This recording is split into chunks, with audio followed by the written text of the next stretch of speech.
on this Sunday night, inconsistent border rules.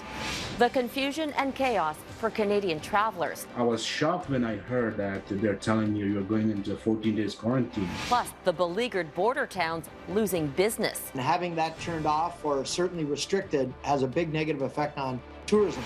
Russian brinkmanship. Troops move in to coerce Ukraine. We are very concerned. The world's response to Vladimir Putin's gambit. No warning. A lava dome collapses in Indonesia. The search for survivors after a deadly eruption. And the salvage operation. Coming to terms with loss in flood-stricken BC. Global National with Robin Gill. Good evening and thank you for joining us. In less than 24 hours, the U.S. will impose new travel requirements on international travelers flying into the country. And there's no exception for Canadians. The rules are aimed at dealing with the Omicron variant. And although there are no changes to the requirements to cross the border by land, as Sean O'Shea reports, border towns say all of that uncertainty is hurting business. Just when some people thought it was safe to travel again. And then all of a sudden that dreaded 7-letter word Omicron started creeping across the news wires. Uncertainty is back, if it ever really went away. For Canadian border communities like those in Ontario's Niagara region, more restrictions equal fewer inbound travelers. Our concerns are that border because, 50% of the revenue typically comes from the USA. And having that turned off or certainly restricted has a big negative effect on tourism. The Canadian land border reopened to Americans in August with excitement. The Americans returned the favor to fully vaccinated Canadian tourists last month. They're still open, but in this pandemic, there are no guarantees. The idea that we could possibly be locked down again, and everybody wants to avoid that, might create some patience for increased restrictions now. Foreign travelers landing in Canada other than Americans will need to get tested for COVID-19 on arrival and isolate awaiting their results. Canadians going abroad will face more testing too. The fear of being forced to quarantine back home is the real worry. That's really going to put a huge damper on anyone who's thinking of traveling to Europe, to Asia, South America, wherever it may be, other than the United States. But people might be thinking, well, what if they bring this into the United States as well? There's no perfect solution. No matter what they do, someone is going to be affected by it in a way that's not great. Appearing on the West Block with Mercedes Stephenson, the transport minister said tighter rules can't be avoided. No doubt there's still uncertainty in the air, and I wish we didn't have it. However, we're in a pandemic. Yeah, a lot of people have that Groundhog Day, deja vu sort of feeling going, and I can't say I blame them. It's confusing. It's frustrating. Many communities still haven't recovered from previous restrictions. And what we're saying is it's about risk management and not panicking, but planning. Let's have coordinated planning. Measure twice, cut once. Communities wait to see whether these new restrictions will be enough as the pandemic playbook adds another page. Sean O'Shea, Global News, Toronto. That pandemic playbook is proving to be complicated for Canadian citizens and permanent residents returning at land crossings. Many of the issues stem from the ArriveCAN app. As Brittany Rosen reports, it's not just affecting people traveling for pleasure. I was shocked when I heard that they're telling you you're going into 14 days quarantine. Ontario truck driver Nawaz Khan says he makes 2 to 3 trips across the U.S. border each week, transporting building materials. But Khan's Fast Card, which pre-clears him for customs when crossing, recently expired, requiring him to drive to the U.S. in his personal vehicle to get it renewed. I went for an interview, and after 40 minutes interview, I came back to Canadian side.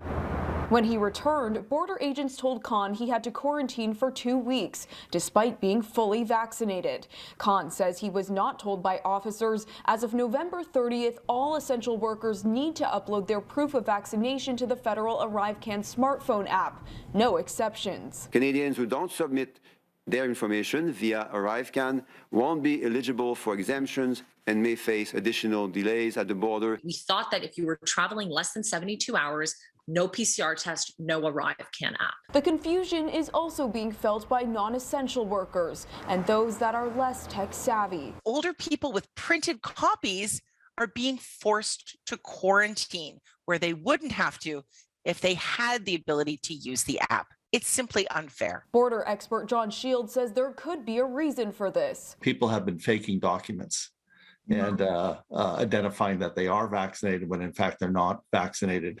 And I suspect that this is why the government has said, okay, we'll only take the electronic. But for Khan, his truck sits idle, filled with undelivered products, while he sits fully vaccinated in quarantine, waiting for when he can return to work. I had to park my rig for almost a month because of something that I don't believe I have done anything wrong. With vaccinated essential workers being forced into quarantine, Shield says this could lead to supply chain issues ahead of the holidays. And for truck drivers, a forthcoming vaccine mandate in the new year could further exacerbate the issue. Brittany Rosen, Global News, Toronto. A cruise ship with a COVID-19 outbreak has arrived in the U.S. 10 people on board tested positive prior to the Norwegian breakaway docking in New Orleans this morning. After a week-long voyage that made stops in Belize, Honduras, and Mexico. More than 3,200 passengers will have to be tested before they can disembark. Anyone who tests positive will be required to go directly home or self-isolate in accommodations provided by the cruise line. Canada's Foreign Affairs Minister has wrapped up meetings in Europe where Melanie Joly shared Canada's deep concern for Russia's military buildup along the border with Ukraine. The heightened tensions between the neighboring nations will be addressed this week when U.S. President Joe Biden holds a call with Russia's Vladimir Putin. But as Jennifer Johnson explains, Ukraine's military leaders say they're ready for battle. Tens of thousands of Russian troops are mobilized on the border with Ukraine. U.S. intelligence officials believe Russia is planning a swift military offensive, even putting in supply lines for medical units and fuel to support a drawn-out conflict.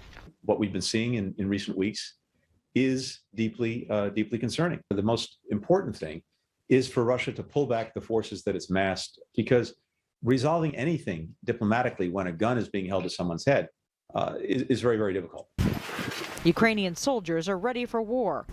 This military supervisor says he has fighters who've come to the front line for the first time. U.S. President Joe Biden says he will tell Russia to stand down when he talks with President Vladimir Putin Tuesday. We're going to have a long discussion. Russia wants some control over Ukraine, once part of the Soviet Republic, but now an ally of the West. Russia is demanding the West stop Ukraine from joining NATO. U.S. military leaders say if Russia invades, they will not look away. We are certainly committed to helping Ukraine defend its sovereign territory. As tensions rise, lawmakers and the Biden administration are considering economic sanctions and bans on Russia from doing business with U.S. companies to pressure Putin to leave Ukraine alone. It's up to us in the Congress to make clear that we are going to be diplomatic, political, and military partners with Ukraine, that we are going to provide them with increased military assistance so that they can defend themselves.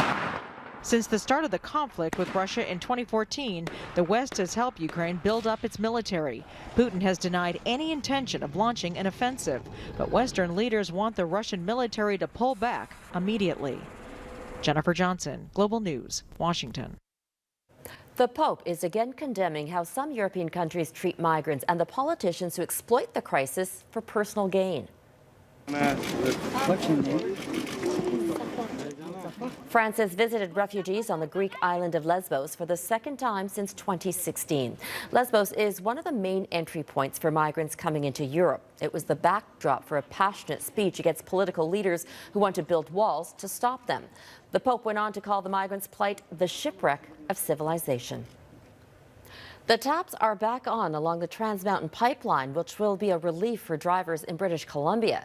The pipeline had been shut down since November 14th when the first of 3 atmospheric rivers flooded the province and destroyed major infrastructure. Up to 40% of BC's gas supply can come from Trans Mountain. The company says there were no spills or serious damage to the pipe. The restart may help ease gas rations still in place. In Abbotsford, one of the cities hit by the floods, the water has receded and the true extent of the damage is becoming clear. In most cases, it's much worse than first thought.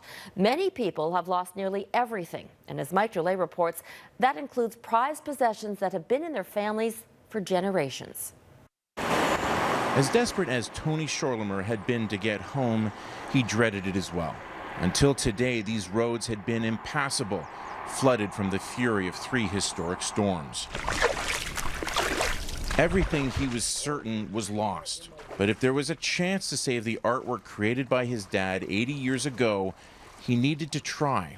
He's got like his adaptation of Gainsborough's Blue Boy and the Pink Lady, and so I'm going in to see if I can find them.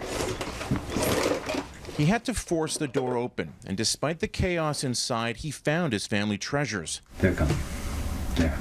Heartbreaking doesn't begin to describe the moment. You have this fingers crossed mentality that you're going to be able to, in my case, salvage my dad.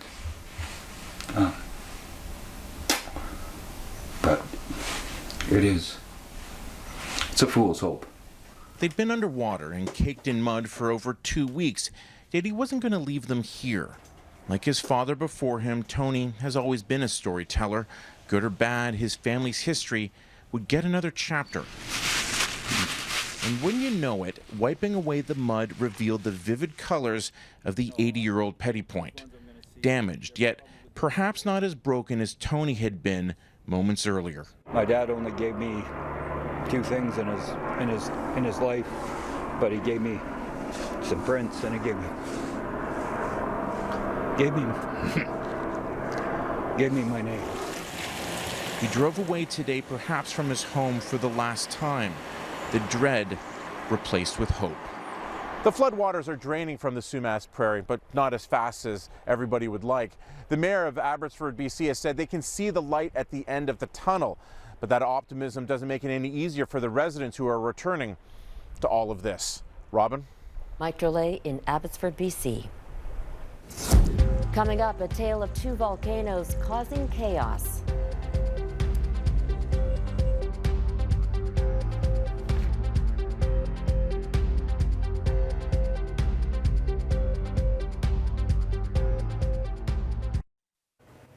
More incredible drone footage from the Cumbre Vieja volcano on the island of La Palma.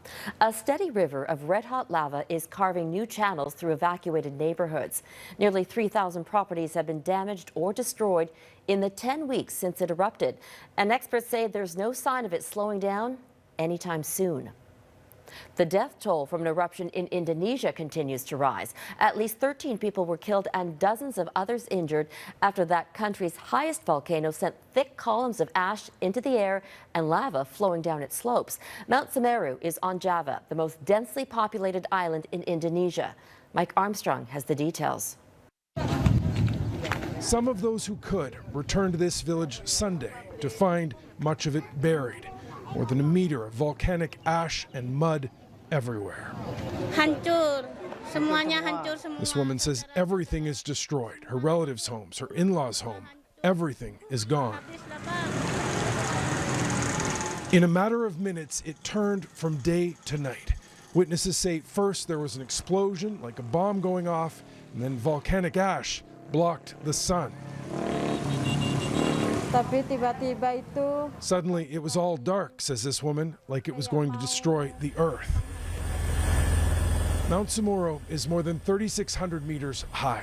The last time it erupted was January. There were no casualties. This eruption was bigger and too sudden for people to react. According to Indonesia's disaster mitigation agency, close to 100 people were injured, some very seriously, and 7 people are missing. This man says what is important is that his family members are safe, but many of his neighbors died. Now, there was an increase in seismic activity over the last few days, but what may have triggered the eruption, according to the country's Geological Survey Center, are heavy rains. A major thunderstorm and days of rain would have eroded and then collapsed part of the lava dome over the crater. While there is now less pressure, experts say there is still danger. More of the dome could collapse. Several villages have been evacuated. This man says there are about 350 people in his evacuation center. They need diapers and medication. Now, while some have been trying to recover what they can, others will have nothing to go home to. Mike Armstrong, Global News. Still ahead, the worsening signs of depression during the pandemic and the demographics suffering the most.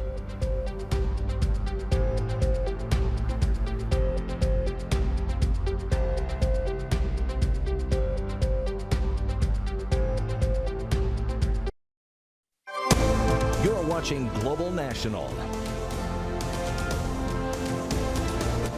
Advocates are calling for better support to deal with the pandemic's impacts on mental health. A new study found older Canadians, in particular, are more likely to experience symptoms of depression. And as Ross Lord explains, not enough people have access to the mental health care they need. For those who struggle with their mental health, the pandemic's isolating effects make day-to-day living especially difficult. It was a challenge to simply be at home, okay, and not being able to go out into community and meet people face to face. Nova Scotia lawyer Keith Anderson is one of many Canadians trying to ward off pandemic depression, according to a new study led by Dalhousie University researcher Susan Kirkland. The peer-reviewed study, based on phone and web surveys, found older adults were twice as likely to show signs of depression during the pandemic than beforehand, and that symptoms got worse in 4 out of 10 older adults. Previous studies indicate the pandemic is taking a toll on the mental health of all Canadians, regardless of their age. I wasn't sleeping very well during that time. Okay, I think that was part of, not depression, but a symptom of it, perhaps. Okay, it's some challenges there. Anderson says he's getting through it with the support of his family and by working with others who have similar problems. But the increased demand for mental health assistance is overloading a system that advocates say was already broken. Going into the pandemic, there were hundreds of thousands, if not over 1 million Canadians who lacked access to mental health supports in community. All the more reason, advocates say, to correct an oversight that excluded mental health services from the Canada Health Act. Services like counseling and psychotherapy are really out of reach for many people in Canada who just can't afford to pay for them out of pocket, don't have the insurance to pay for them. There are signs of change. For example, Nova Scotia's new PC government has created a Ministry of Mental Health. Do swear that I will in all things be a true and faithful counsellor. Nova Scotia also promises a Canadian first, universal mental health care, a pledge many say has never been more timely. Ross Lord, Global News, Halifax. Up next, the tiny island off the coast of BC that played a mighty role in the Second World War.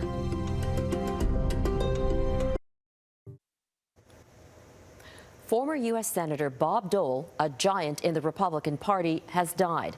Dole was one of the longest-serving Republicans in the Senate, representing his home state of Kansas for 27 years.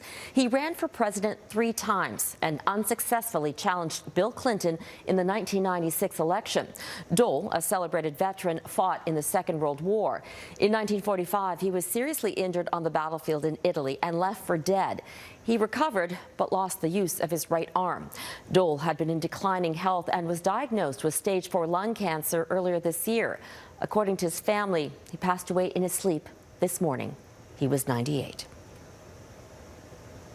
This week will mark 80 years since Japan attacked Pearl Harbor, changing the course of the Second World War. What you may not know is how that attack in Hawaii led to increased security concerns along Canada's west coast. Jay Durant looks into the forgotten history of a small island off British Columbia that was fortified to protect the Pacific. December 7th, 1941,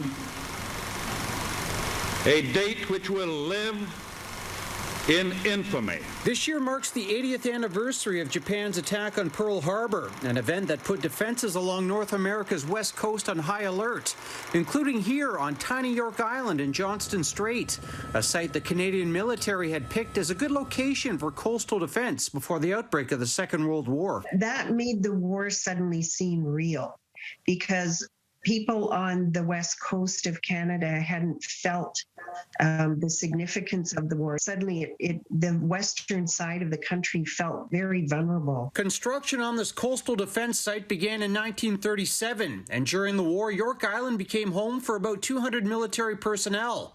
Docks were constructed, guns mounted, and searchlights installed to help fortify BC's coast. They had an expert come in coastal defense come from Britain. He thought York Island was a good location because it's north of Vancouver. Japanese planes that might be en route over the north end of Vancouver Island heading towards Vancouver could be intercepted. So this is my dad here in the middle. Claudette Schulte's father was stationed there. There were some long days isolated on this remote island. It told me about them having a ball diamond.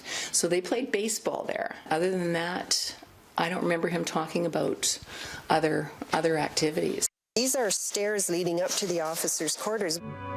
Nature has reclaimed a lot of the site, but some structures still remain. A reminder of a time filled with so much tension when BC faced uncertainty about potential attacks during the Second World War. There was that sense that it could happen. And so I think that there was fear, and there was some trepidation that they could be in danger and that they might have a role to play. Jay Durant, Global News. And that is Global National for this Sunday night. I'm Robin Gill. Tonight, Your Canada is the sunset on Georgian Bay. We would love to see your corner of the country, so please keep sending your photos to viewers@globalnational.com. Thank you for watching. Donna Friesen will be back at the anchor desk tomorrow, and I'll see you next weekend.